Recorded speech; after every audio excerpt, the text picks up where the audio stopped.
In my review of the Timex Camper, someone suggested in the comments that I do a video on railroad-approved watches.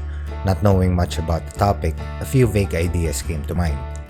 That these were watches born out of a demand for accuracy, legibility, and reliability, that the historic railroad accident had something to do with it, that Ball and Mundane were the major brands to look at, and that these watches had dials similar to the Easy Reader we have in review for today, plain white with black and red markings.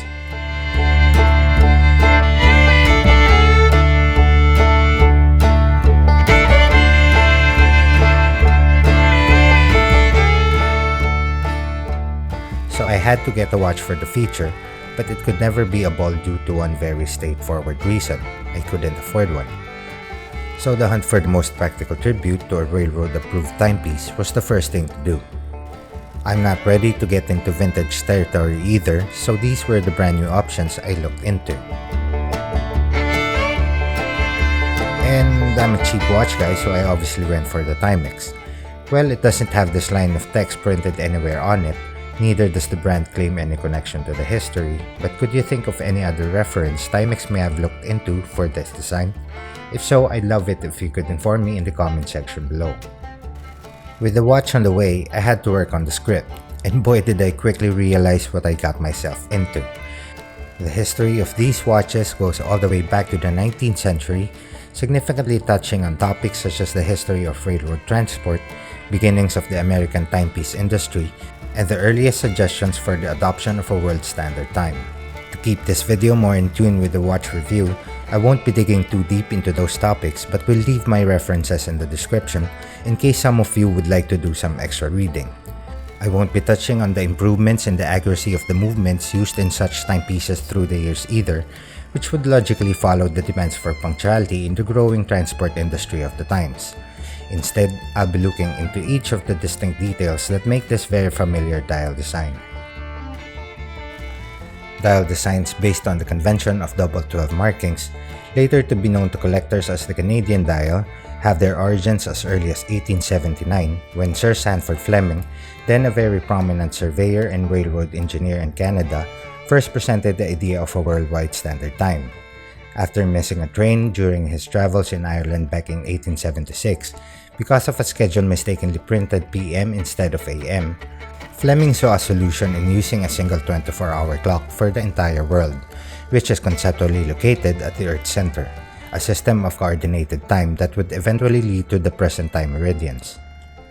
In 1883, with the nearing completion of Canada's first transcontinental line, the Canadian Pacific Railway, almost 600 railroad lines throughout the US and Canada would drop the 53 arbitrary times they were using in favor of the Greenwich Index meridians that defined the times in each of the new time zones. It was also in that year that the Canadian Pacific Railway adopted the Canadian Railroad Dial, with an internal ring of Arabic numerals from 13 to 24 and an outer ring to mark the hours from 1 to 12, which could be printed in either Arabic or Roman. By the way, if you find watch-related content like this interesting, it would greatly support the channel if you can leave it a like or perhaps consider subscribing. These specifications would lead us back to the Kipton train wreck of 1891, a head-on collision between trains from the Lakeshore and Michigan Southern Railways, claiming a total of 9 lives and causing serious damage to the Kipton Depot in Ohio.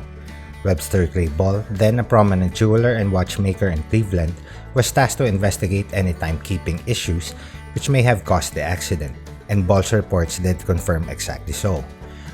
One of the conductor's watches had stopped running for 4 minutes before restarting. I have no idea how the Kipton train wreck got all the historical attention, while there are more recorded train accidents linked to inaccurate timekeeping. Ball was shortly commissioned by the Lakeshore and Michigan Southern Railway as their chief time inspector. He would then organize a watch inspection system which grew into the Ball Railroad Time Service, with the task of ensuring timepiece accuracy on a number of railroads.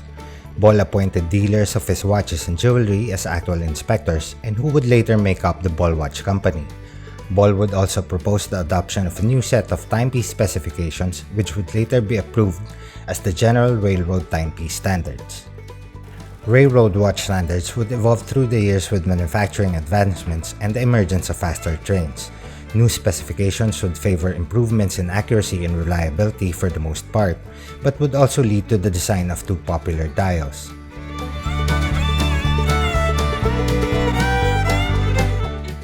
The Montgomery safety dial, first to be seen in 1904, was patented by Henry Montgomery, then Chief Inspector for the Santa Fe Railway.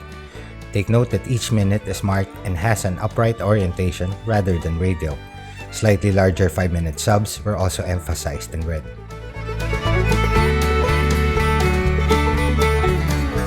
Then Master Mechanic for the Pacific Railway, Louis Buck Ferguson, filed for a patent on a new design in 1907. The Ferguson Railroad dial would be introduced by 1910, with Ferguson urging watch factories to specify this dial design on their new releases.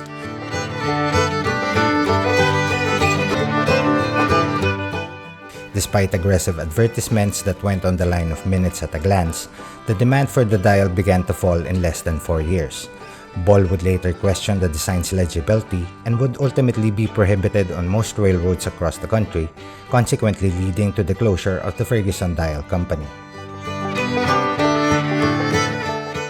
Although Timex doesn't officially market this as a tribute to a railroad-approved watch, I still think they did a great job in capturing a part of watchmaking history, the growing need for a timepiece that's accurate, readable at a glance, and tough enough to withstand a typical day at work. Well, it's a Quartz Easy Reader that takes a licking but keeps on ticking after all.